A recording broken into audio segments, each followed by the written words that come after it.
At brunch, my daughter-in-law said, "Let's skip the drama this year. You understand?" I just nodded. But when I called the bank and restructured the estate, they all showed up, out of breath and out of options.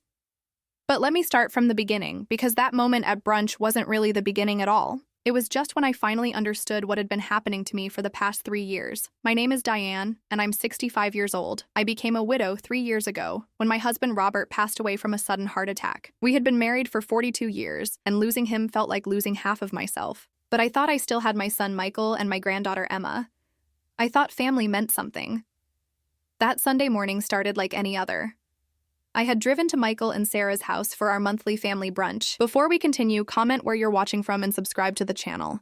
We'd love to see how far our stories are reaching. It was Sarah's idea originally, something she suggested after Robert died. "We need to stay connected as a family," she had said, her voice dripping with what I thought was genuine concern. "Emma needs her grandmother, and you need us." I remember feeling grateful then, grateful that my daughter-in-law wanted to include me, grateful that I wouldn't be completely alone in my grief. How naive I was. I pulled into their driveway, noting how perfect everything looked. The lawn was meticulously maintained, the flowers in the front garden arranged with magazine-worthy precision. This was Sarah's domain, and she made sure everyone knew it. Even the doormat seemed to whisper, "Sarah's rules," as I stepped over it. Michael opened the door before I could knock. At 43, he still looked like the little boy I used to read bedtime stories to, except now there was something different in his eyes, something distant and cold that I couldn't quite place.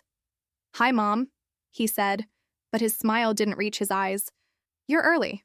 I glanced at my watch. "It's exactly 11, just like always." "Right, well, come in. Sarah's in the kitchen." The house smelled like expensive coffee and fresh pastries, the kind Sarah bought from that boutique bakery downtown. Never homemade, always store-bought perfection. I followed Michael through the living room, noting how every family photo seemed to feature just the 3 of them, Michael, Sarah, and Emma. It was as if Robert and I had been systematically erased from their family history. Sarah stood at the granite kitchen island, arranging croissants on a platter with surgical precision. She was 41, blonde, and maintained the kind of figure that required daily gym sessions and carefully calculated meals. Everything about her was controlled, measured, perfect. "Diane," she said without looking up. "I was just telling Emma how important it is to keep our family gatherings simple and stress-free." Emma, my 12-year-old granddaughter, sat at the breakfast bar with her tablet, barely acknowledging my presence. When had she become so distant? When had I become invisible to the child I used to take to the zoo every weekend? "Hello, sweetheart," I said, reaching out to touch Emma's shoulder. She shrugged away from my hand. "Hi, Grandma." The coldness in her voice hit me like a physical blow. This wasn't the Emma who used to run into my arms, who used to beg me to read her another story.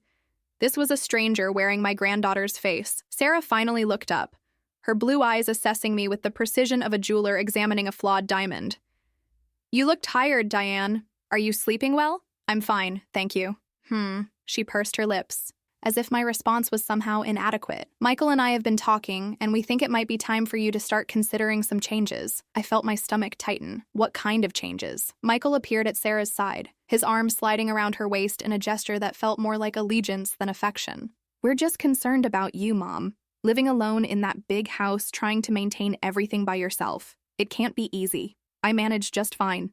Sarah's smile was patronizing, the kind you'd give to a confused child. "Of course you do. But we're thinking about your future, about what's best for you as you get older." As I get older, the words hung in the air like a death sentence. I was 65, not 95. I was in good health, sharp mentally, and perfectly capable of caring for myself. But in Sarah's voice, I heard the unspoken message: "You're becoming a burden." "Let's skip the drama this year. You understand?" Sarah continued, her tone light but her words cutting deep. "The holidays are always so stressful, and we want to keep things peaceful for Emma's sake." I nodded because what else could I do? But inside, something cracked. Drama? What drama had I ever caused? I had been nothing but supportive, generous, and available whenever they needed me. I had helped them buy their house, paid for Emma's private school, covered medical bills when Michael was between jobs. And now I was the source of drama? Michael squeezed Sarah's waist tighter. "We just think it might be better if you took a step back this year. Let us handle the family gatherings." The message was clear. "You're not welcome." I sat there, looking at my son, the child I had raised, sacrificed for, loved unconditionally, and realized that I was looking at a stranger. This wasn't the Michael who used to call me every day after his father died, checking to make sure I was okay. This wasn't the son who had cried in my arms at Robert's funeral. This was Sarah's husband, Sarah's puppet, Sarah's creation. I understand, I said quietly, though I understood far more than they realized. The rest of the brunch passed in a blur of polite conversation and loaded silences. Sarah talked about Emma's achievements at school. Michael discussed his promotion at the accounting firm. And I sat there like a piece of furniture, present but irrelevant. When I finally left their house that afternoon, I felt something I had never experienced before. The crushing weight of being unwanted by the people who were supposed to love me most. I drove home in silence, my hands gripping the steering wheel so tightly my knuckles turned white. That night I sat in Robert's chair in our living room, my living room now, and let the tears fall. Not just for the brunch, but for everything that had been building up over the past 3 years. The gradual exclusion, the subtle dismissals, the way they had slowly but systematically pushed me to the margins of their lives. I thought about all the times I had made excuses for them. Sarah was just protective of her family. Michael was just busy with work. Emma was just going through a phase. But sitting there in the dark, I finally admitted the truth to myself. They didn't want me around. The next morning, I made a decision that would change everything. I picked up the phone and called my attorney, James Morrison. We had known each other for 20 years, and he had handled all of Robert's and my legal affairs. "James," I said when he answered, "I need to see you about my will, and I need to discuss some other financial matters." "Of course, Diane." "Is everything all right?" I looked around my house, the house I had lived in for 38 years, the house where I had raised Michael, the house filled with memories of a life well lived. Soon, it might be time to say goodbye to all of it, but on my terms, not theirs. "Everything's about to be," I told him. As I hung up the phone, I felt something I hadn't felt in 3 years. Power. They thought they could push me aside, make me disappear quietly into the background of their perfect lives. They had no idea what was coming. The meeting with James was scheduled for the following Thursday. I spent the days leading up to it going through old financial records, insurance papers, and investment statements that Robert and I had accumulated over 4 decades of marriage. What I found made my stomach turn. I had always known I was generous with Michael and Sarah, but seeing it all laid out in black and white was staggering. The down payment for their house, $85,000. Emma's private school tuition over the past 6 years, $112,000. The loan I had given Michael when he was between jobs that was never repaid, $38,000. Medical bills I had covered when their insurance fell short, $22,000. The list went on and on. Piano lessons, summer camps, family vacations, car repairs, emergency expenses. For 3 years since Robert's death, I had been their personal bank, and they had treated my generosity as their right. I sat at my kitchen table with these papers spread around me like evidence of my own foolishness. How had I let this happen? How had I become so blind to what they were doing? The answer came to me slowly, painfully. It had started right after Robert's funeral. I remember that first week after we buried my husband. The house felt impossibly empty, and I didn't know how to fill the silence. Michael had been attentive then, calling every day, stopping by with groceries, making sure I was eating. Sarah had even cooked me dinner twice, bringing it over in covered dishes with handwritten notes about reheating instructions. "We're going to take care of you, Mom," Michael had said, holding my hands across this same kitchen table. "Dad would want us to stick together." I had been so grateful for their attention, so desperate not to be alone with my grief. When Michael mentioned they were having trouble with their mortgage payments, I didn't hesitate to help. When Sarah worried about affording Emma's school fees, I wrote the check that same day. When they needed a family vacation to heal from the loss of Robert, I paid for the entire trip to Florida. Each time, they had been effusively grateful. Sarah would hug me and tell me I was the best mother-in-law in the world. Michael would say Dad would be proud of how generous I was being. Emma would throw her little arms around my neck and tell me I was the best grandma ever. But somewhere along the way, the gratitude had faded. The requests became expectations. The visits became shorter and more focused on what they needed from me rather than how I was doing. And gradually, I had become less of a family member and more of a resource to be managed. The breaking point should have been last Christmas. I had spent weeks preparing for the holiday, buying thoughtful gifts for each of them, cooking Robert's favorite dishes that I knew Michael loved. I had even bought a small artificial tree for my living room, something I hadn't done since Robert died, because Emma had mentioned she missed having Christmas at Grandma's house. But on Christmas Eve, Sarah had called with a voice full of fake regret. "I'm so sorry, Diane, but we've decided to have a quiet Christmas at home this year. Just the 3 of us. You understand, don't you? Emma's been overwhelmed with school, and we thought a low-key celebration would be better for her." I had understood. I understood that I was no longer part of their definition of family. I understood that my presence was seen as stress rather than joy. I understood that they wanted my money, but not my company. I spent Christmas Day alone, eating a frozen dinner and watching old movies, while the presents I had bought for them sat wrapped under my little tree, like monuments to my own delusion. But even then, I had made excuses for them. They were protecting Emma's mental health. They were establishing their own family traditions.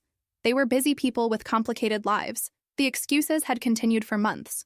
When Emma's birthday party invitation never came, I told myself they probably just forgot to send it. When they stopped including me in family photos, I reasoned that they were just being considerate of my grief. When Sarah started answering Michael's phone when I called, speaking for him like he was incapable of his own conversations, I pretended it was normal. Now, sitting with these financial records in front of me, I could see the pattern clearly. Every interaction had become transactional. They called when they needed something and disappeared when they didn't. I had become their personal ATM, dispensing money and support while receiving less and less in return. The most painful realization was about Emma. My granddaughter had been the light of my life since the day she was born. I had been there when she took her first steps, said her first words, started school. I had spent countless hours reading to her, teaching her to bake cookies, taking her to movies and museums. But over the past year, Emma had become increasingly distant during our limited interactions. She no longer ran to hug me when I arrived. She didn't ask for stories or want to help in the kitchen. She responded to my questions with one-word answers and spent most of our time together staring at her phone or tablet.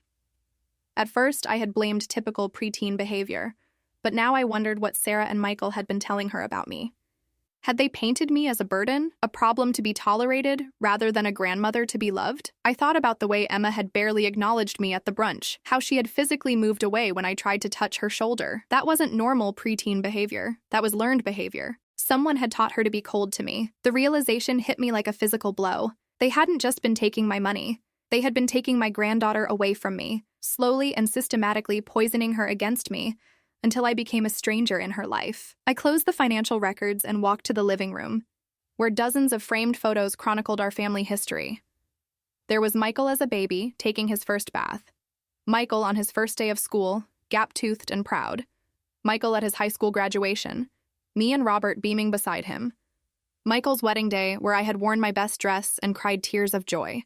And then there were the photos with Emma. Her first Christmas, tiny and perfect in my arms. Her third birthday party, chocolate cake smeared across her grinning face. Last year's Easter egg hunt in my backyard, where she had found every single hidden egg and declared me the best hider in the world. Looking at these pictures, I could trace the exact moment when everything had changed. It was subtle at first. Sarah positioning herself between Emma and me in family photos, Michael's smiles becoming more strained, fewer candid moments and more posed formal shots. The most recent photo was from Emma's 11th birthday party, which I had not been invited to but had seen on Sarah's social media. Emma stood between her parents, blowing out candles on an elaborate princess cake. They looked like a complete family unit, with no space for anyone else. I picked up the phone and dialed Michael's number. It went straight to voicemail, which didn't surprise me. Sarah probably had him on a schedule for when he was allowed to take calls from his mother. "Michael, it's Mom," I said after the beep. "I've been thinking about our conversation at brunch, and I'd like to discuss some things with you and Sarah. Could you call me back when you have a chance?" He never called back. 2 days later, I tried again, this time calling during his lunch hour when I knew he'd be at work and away from Sarah's influence. "Hi, Mom," he answered, but his voice was guarded. "I'm pretty busy right now.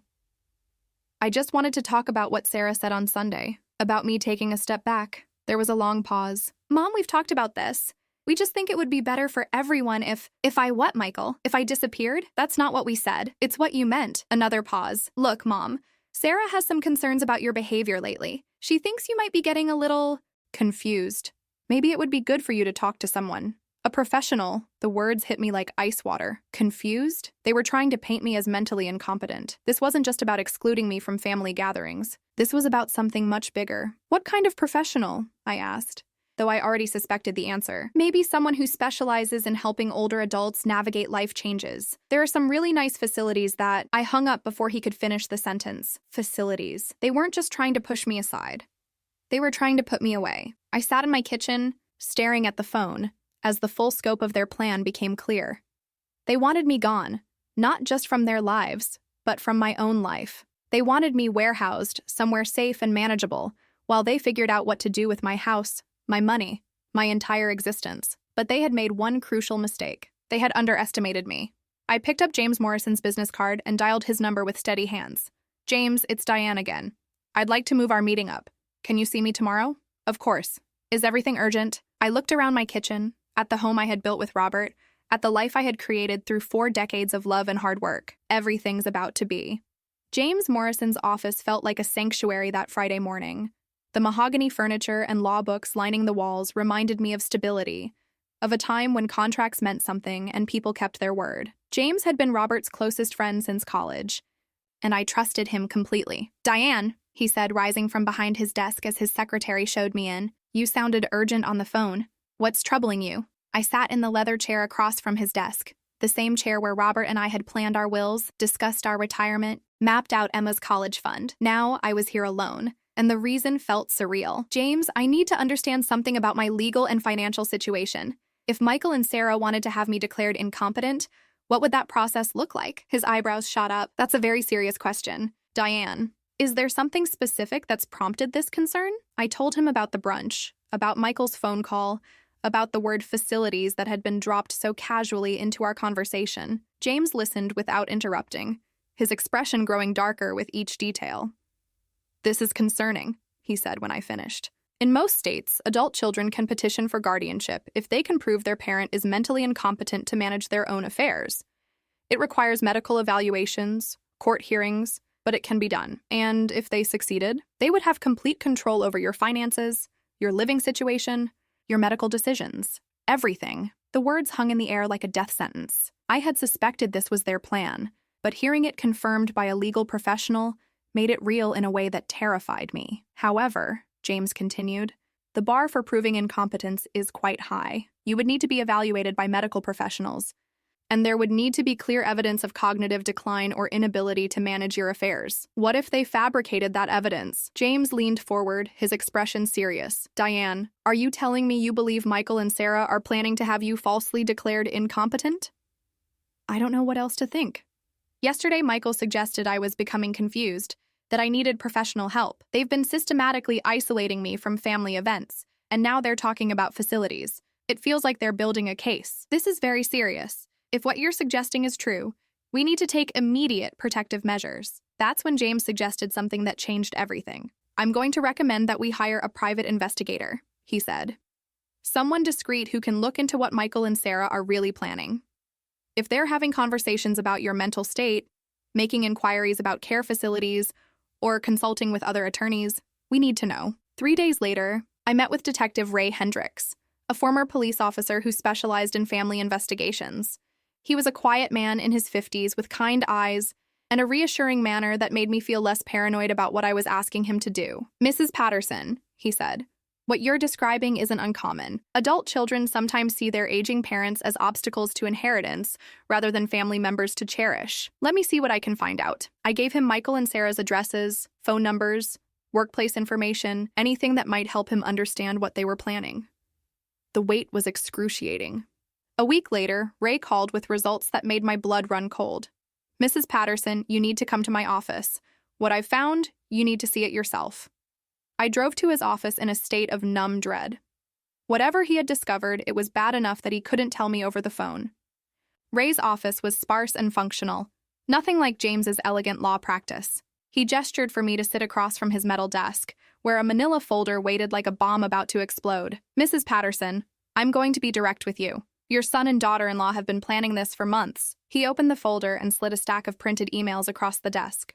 These are conversations between Sarah and Michael that I was able to obtain through legal channels. I'm afraid you're not going to like what you read. The first email was dated 6 months ago. Michael, we need to start documenting Mom's declining mental state. I've been keeping notes about her forgetfulness and confusion during family visits. Dr. Martinez said we'll need at least 6 months of documented incidents before we can petition for guardianship. My hands started shaking as I read Michael's response. Are you sure about this? It feels wrong to manipulate the situation like this. Sarah's reply was swift and cold. It's not manipulation, it's protection. She's sitting on almost $2 million in assets, and she's not thinking clearly about her future. What happens when she really does become senile and starts giving money to scammers or making poor decisions? We're protecting her and securing Emma's future. $2 million. I had never told them the exact extent of Robert's and my savings and investments. How did they know? The next email made my stomach turn. I've researched 3 facilities in the area. Sunset Manor has availability and accepts private pay patients. The monthly cost is $8,500, which would still leave plenty in the estate for Emma's college and our retirement. They had already picked out my prison. But the worst was yet to come. Ray flipped to another page, showing me an email from just 2 weeks ago. Michael, Emma asked why Grandma doesn't come to family events anymore. I told her that Grandma was getting sick, and sometimes sick people say and do things that can be upsetting. I think she understands now why we need to protect her from too much exposure to Mom's behavior. They were poisoning my granddaughter against me, making her believe I was mentally ill, dangerous to be around. Emma's coldness at the brunch suddenly made perfect sense. She wasn't being a typical preteen. She was protecting herself from someone she had been taught to fear. There's more, Ray said gently. They've been consulting with an elder law attorney about the guardianship process.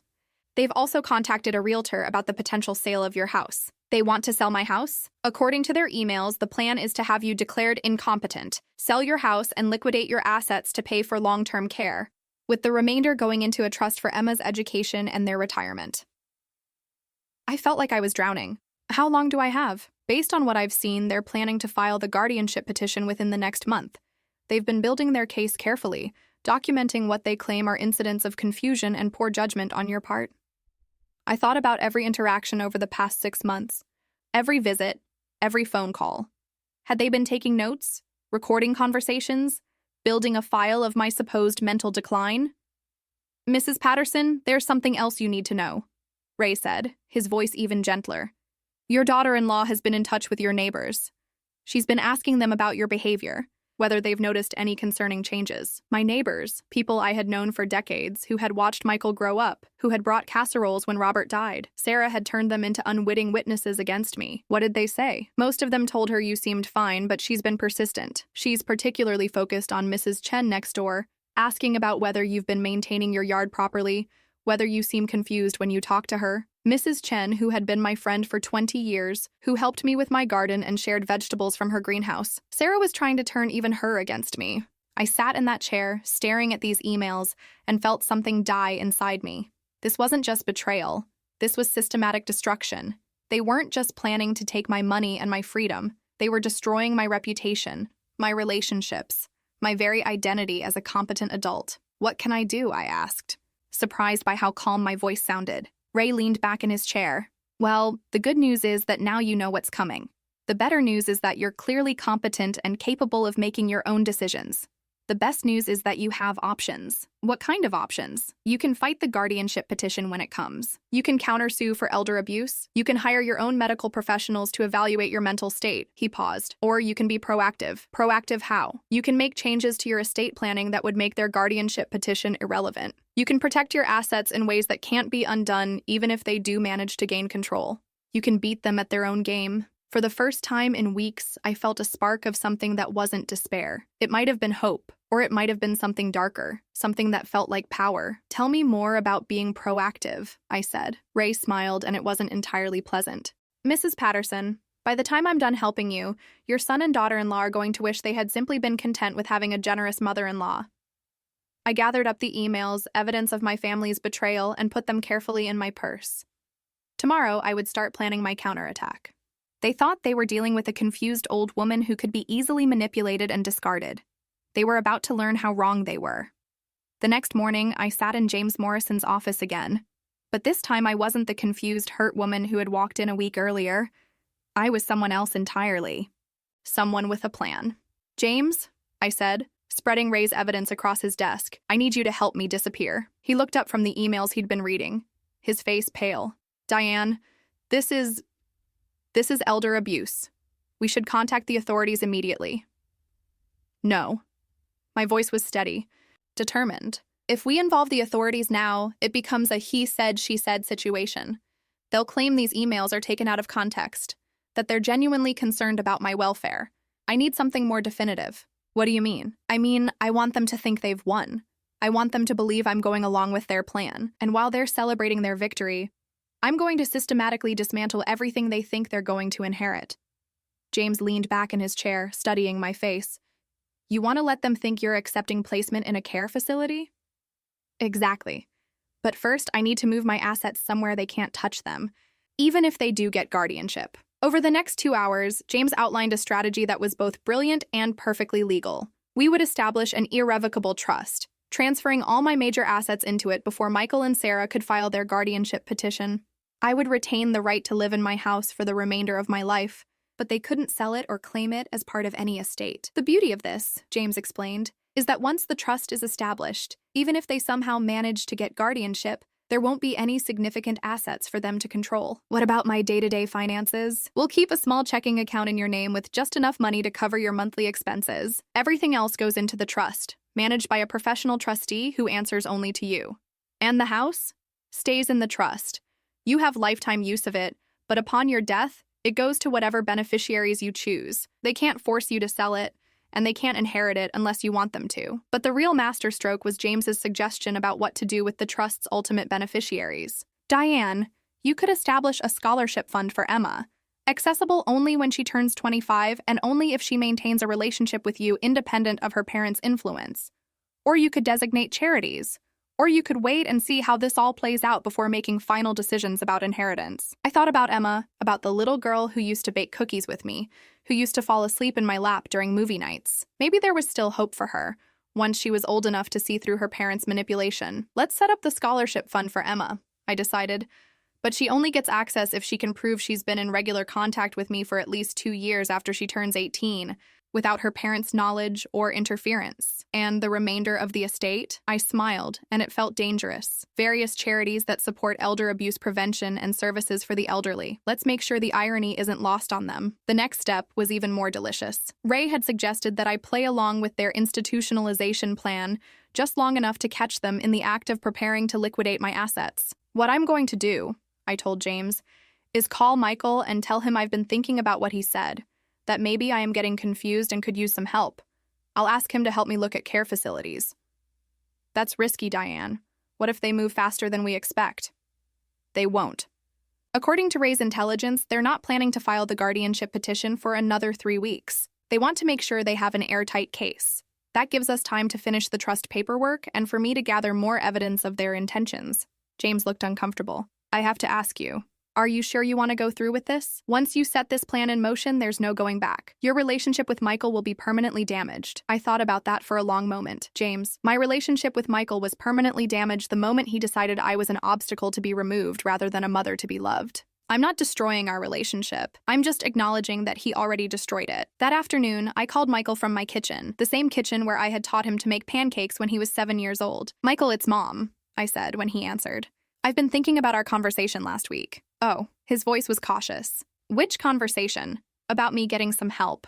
Maybe you're right. Maybe I am getting a little confused about things. The relief in his voice was audible. Mom, I'm so glad you're open to discussing this. Sarah and I have been really worried about you. I was wondering if you could help me look at some of those facilities you mentioned. I'd like to see what my options are. Of course. Sarah's actually done some research already. There are some really nice places that specialize in helping people transition to a more supportive living environment. Transition. Such a lovely euphemism for imprisonment. That sounds wonderful, dear. Wonderful. When could we go look at them? How about this weekend? I'll pick you up Saturday morning and we can visit a few places. Sarah thinks Sunset Manor would be perfect for you. Sunset Manor. The same facility they had already researched and budgeted for in their emails. They had planned this conversation, probably rehearsed it. I'd like that very much, I said, injecting just the right amount of grateful vulnerability into my voice. Michael, I'm sorry if I've been difficult lately. I know you and Sarah are just trying to help. We love you, Mom. We just want what's best for you. The lie came so easily to him. If I hadn't seen their emails, I might have believed he actually meant it. After I hung up, I called Ray. They took the bait, I told him. Michael's taking me to look at care facilities this weekend. Perfect. I'll have surveillance on both of them. If they make any moves toward filing legal paperwork or contacting realtors about your house, we'll know immediately. What about recording our conversations? I've arranged for you to have a small recording device. It's completely legal in this state as long as you're a party to the conversation. If they say anything incriminating during these facility visits, we'll have it on tape. That evening, I walked through my house as if seeing it for the first time. This was the home Robert and I had bought as newlyweds, where we had brought Michael home from the hospital, where we had celebrated 42 years of marriage. Every room held memories. Every piece of furniture told a story. In a week or two, if Michael and Sarah had their way, strangers would be walking through these rooms, evaluating my possessions for estate sale, deciding which of my treasures were worth keeping and which should be discarded. But they had made one crucial error in their planning. They had assumed I was weak, confused, easily manipulated. They had counted on my love for family, my desire to avoid conflict, my natural inclination to believe the best about people. They didn't know that underneath the grandmother who baked cookies and wrote checks, there was a woman who had built a successful life, who had survived loss and hardship, who was perfectly capable of strategic thinking. I went to my bedroom and opened the jewelry box where I kept my most precious pieces. Robert's wedding ring, which I had worn on a chain around my neck since his death, my mother's pearl earrings, the diamond bracelet Robert had given me for our 40th anniversary. Tomorrow, these would all go into a safety deposit box that only I could access, along with important papers, family photographs, and anything else I didn't want Michael and Sarah to get their hands on. I thought about Emma, asleep in her bed across town, unaware that her parents were planning to steal her grandmother's freedom and her inheritance. Someday when she was older, she would understand what had really happened. Someday she might even thank me for protecting her from their greed. My phone rang, interrupting my thoughts. It was Sarah. "Diane, I wanted to thank you for being so open with Michael today about getting some help." "Of course, dear. I know you both are just concerned about me." "We are, and I want you to know that whatever happens, we'll make sure you're comfortable and well cared for." Comfortable and well cared for in the $8,000 a month facility they had already selected, while they enjoyed my house and spent my money. "That's very reassuring, Sarah. I feel so lucky to have you both looking out for me." "You are lucky," she said, and I could hear the satisfaction in her voice. "Some people don't have family who care enough to make the hard decisions." After she hung up, I poured myself a glass of the expensive wine Robert and I had been saving for a special occasion. If this wasn't special enough, nothing would be. Tomorrow, I would start the final phase of my plan. I would visit care facilities with my loving son and daughter-in-law, asking innocent questions about costs and procedures, while secretly recording every word they said about my future. And while they celebrated their successful manipulation of a confused old woman, I would be putting the finishing touches on their complete and total defeat. They wanted to play games with my life. Fine. But they were about to learn that I was much better at this game than they had ever imagined. Saturday morning arrived gray and cold, matching my mood perfectly. Michael picked me up at exactly 9 o'clock, just as we had arranged. He seemed unusually cheerful, almost bouncy, as he helped me into his car. "I think you're going to love Sunset Manor, Mom," he said as we drove. "Sarah visited it yesterday to make sure it would be appropriate for you." Of course she did. Sarah had probably already filled out the admission paperwork. "That was thoughtful of her," I said, adjusting the small recording device Ray had given me. It was disguised as a hearing aid, completely invisible. "I appreciate how much care you're both putting into this decision. We just want you to be happy and safe." The facility was exactly what I had expected: sterile, institutional, and depressing. Beige walls, fluorescent lighting, and the overwhelming smell of disinfectant, trying to mask something else. But Michael walked through it like he was touring a luxury resort. "Look at this dining room, Mom," he said enthusiastically. 3 meals a day, prepared by professional staff. You'd never have to worry about cooking again. I had loved cooking. It was one of my greatest pleasures, something that connected me to memories of Robert, of raising Michael, of holidays and celebrations. But to Michael, it had become just another burden to be eliminated. The tour guide, a pleasant woman named Janet, clearly thought Michael was a devoted son making a difficult decision. "Many families struggle with this transition," she told us as we walked down a hallway lined with identical doors. "But I can see how much your son cares about your well-being." "Oh, he does," I agreed. "Michael has always been very concerned about my future." The final stop was a private room, small but clean, with a single bed, a dresser, and one chair by the window. "This would be perfect for you, Mom," Michael said. "Everything you need, and the staff here is available 24 hours a day if you need anything." I looked around the tiny space, imagining my entire life condensed into this beige box. My books, my photographs, my lifetime of memories reduced to what would fit in a single dresser. "What would happen to my house?" I asked, playing my role perfectly. Michael and Janet exchanged a look. "Well," Michael said carefully, "we'd need to sell it to pay for your care here. But don't worry about that. Sarah and I will handle all the details." There it was, recorded for posterity, Michael admitting that selling my house was part of their plan. "The monthly cost here is quite reasonable," Janet added helpfully. Only $8,500, which includes all meals, activities, and basic medical monitoring. That seems like a lot, I said, feigning concern. Don't worry about the money, Mom, Michael said quickly. Your house should sell for enough to cover several years of care, and we can supplement from your other assets if needed. As if my money had somehow become community property. After lunch, Michael seemed more relaxed than I had seen him in months. Sarah thinks we should move quickly on the application, he told me. Places like that have waiting lists, and we want to make sure you get a good room. How quickly? Well, we'd need to get some paperwork together, financial statements, medical records. Sarah thinks we could have you moved in within the month. Within the month. They weren't wasting any time. What kind of financial statements? I asked innocently. Just basic stuff. Bank statements, investment accounts, insurance policies. Sarah's been helping me organize everything so we can show them you can afford the monthly fees. Sarah had been organizing my financial information. Of course she had. That evening, I called James with a full report of the day's activities. I have everything we need, I told him.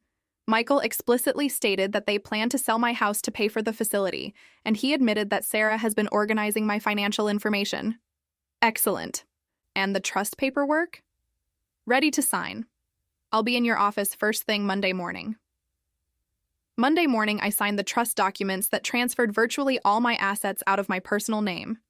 My house, my investments, my savings accounts, everything except a small checking account for daily expenses, now belonged to an irrevocable trust that Michael and Sarah could never touch. It's done, James said, notarizing the final signature. Even if they somehow manage to get guardianship, there's nothing left for them to control. What about the scholarship fund for Emma? Fully established, $200,000 that she can access for education expenses starting at age 25, provided she maintains regular contact with you independent of her parents for at least 2 years after turning 18. And the rest? $1.6 million to be distributed among various elder care charities and abuse prevention organizations upon your death, or sooner if you choose. I felt a weight lift from my shoulders. Whatever happened next, Michael and Sarah could no longer destroy my life for their financial gain. That afternoon, I called Michael. I've been thinking about our visit to Sunset Manor, I said. I think you're right. It would be perfect for me. Really? Mom, that's wonderful. Sarah will be so pleased. In fact, I think we should move quickly, just like Sarah suggested. Why don't you and Sarah come over tomorrow evening for dinner? We can discuss the details. That sounds great. Should I bring anything? Just yourselves. I have everything we need.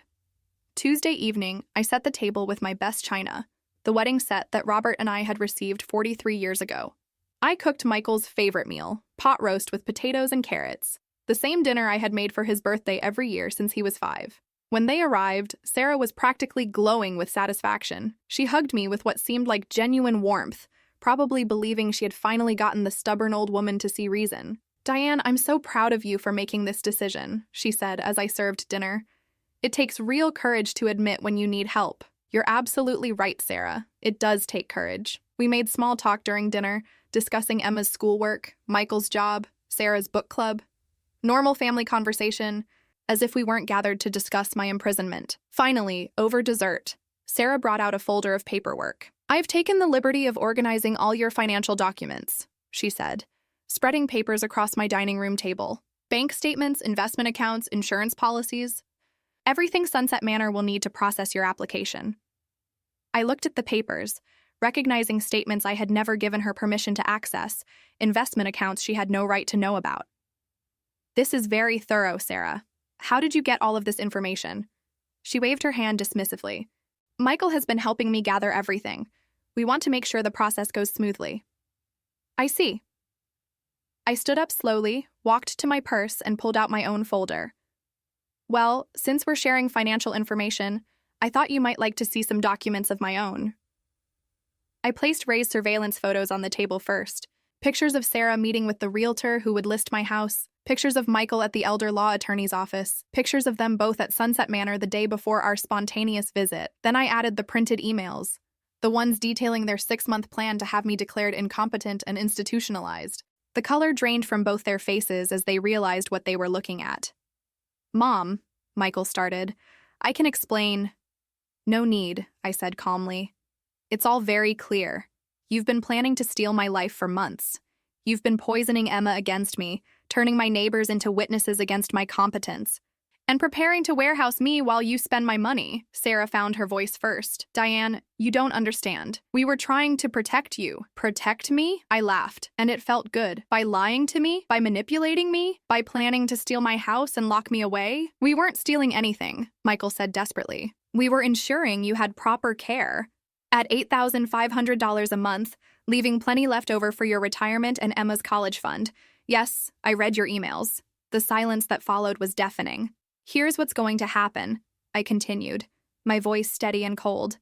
You're going to leave my house right now, and you're never going to contact me again unless it's to apologize. You're never going to see another penny of my money, and you're never going to threaten my freedom again. You can't cut us off, Sarah said, her mask finally slipping completely. We're family. You owe us. I owe you nothing. I gave you everything for years, and you repaid me by planning to destroy my life. Michael finally found his voice. Mom, what about Emma? I softened slightly. Emma will have a full scholarship fund waiting for her when she turns 25, provided she can prove she has a relationship with me independent of your influence. And if we don't? I smiled, and it felt dangerous. Then she gets nothing, and every penny I have goes to elder abuse prevention charities. Your choice. They left without another word, and I've never felt more free in my life. 6 months later, I was standing in my kitchen making coffee when the phone rang. It was James Morrison. Diane, I thought you should know.